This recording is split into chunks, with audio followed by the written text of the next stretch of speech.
આપણે ખાનું લીધું છે અને એની અંદર પાણી છે, તો આ આપણે ઉપર ફિટ કરી દઈએ.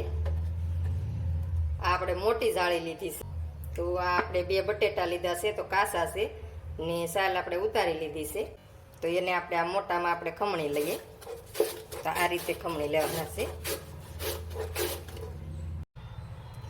તો આપણે ખમણાઈ ગયું છે, તો આપણે ખોલીને જોઈ લઈએ. જોવો તમે, બહુ સરસ ખમણાઈ ગયું છે ને ડાયરેક્ટ પાણીમાં ખમણાયું છે. તો આ રીતે ન હોય તમે ગમે એમાં ખમણી શકો. તો આના લસા જોવો જાડા અને મોટા થાય છે. તો હવે આપણે 1 પાવડું તેલ નાખી દઈએ એમાં. હવે આપણે જીરું નાખી દઈએ. આપણે હિંગ નાખી દઈએ. એક હળદર નાખવાની છે. તો આપણે આખું પાકું ખાંડેલું મેસું છે, તો એ નાખી દઈએ. હવે આપણે પાણી નાખી દઈએ. આપણે 1 ગ્લાસ પાણી નાખ્યું છે. હવે આપણે મીઠું નાખી દઈએ થોડું. હવે આપણે એને ઉકાળો આવવા દઈએ. પાણી ઉકળી ગયું છે આપણે, તો એમાં આપણે લીલા ધાણા નાખી દઈએ. લીલા ધાણા નાખીને આપણે મિક્સ કરી લઈએ ખાઈએ. હવે આપણે આ બટાટાના લસા છે એ 2-3 પાણીએ ધોઈ લીધા છે ને એને નાખી દઈએ આપણે આમાં.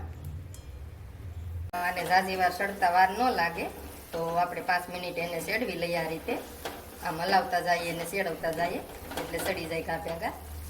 હવે આપણે લસા સડી ગયા છે, તો હવે આપણે ઝીણો રવો લીધો છે, તો એ 2 ચમચી લીધો છે, તો એ નાખી દઈએ. હવે આપણે એને મિક્સ કરી લઈએ અને સડવા દઈએ. આ રીતે આપણે સેડવી લેવાનું છે, તો પાણી સૂંઘી જાય ત્યાં સુધી સેડવાનું છે. તો પાણી સૂંઘી જશે આપણે, તો હવે ગેસ બંધ કરી દઈએ ને થોડીક વાર ઠરવા દઈએ. તો આપણે લોઢી લીધી છે ને ગરમ થઈ ગઈ છે, તો આપણે એમાં તેલ લગાડી લઈએ. આ રીતે આસો તેલ લગાડી લેવાનું છે આપણે. તેલ લગાડી લીધું છે આપણે. આને આપણે આ રીતે મૂકી દેવાનું છે. તો આ રીતની ટીકી બનાવી લેવાની છે. લોઢી મોટી છે એટલે બધી માઈ છે. તો હવે આપણે ઉપર થોડું થોડું તેલ નાખી દઈએ. આ રીતે બહુ નથી નાખવાનું, થોડું થોડું નાખવાનું છે. તો હવે આપણે પલટાવી લઈએ. તો આપણે બધી ટીકી સડી ગઈ છે, તો હવે આપણે ડીશમાં કાઢી લઈએ. તો બની ગઈ છે આપણે રવાની બટેટાની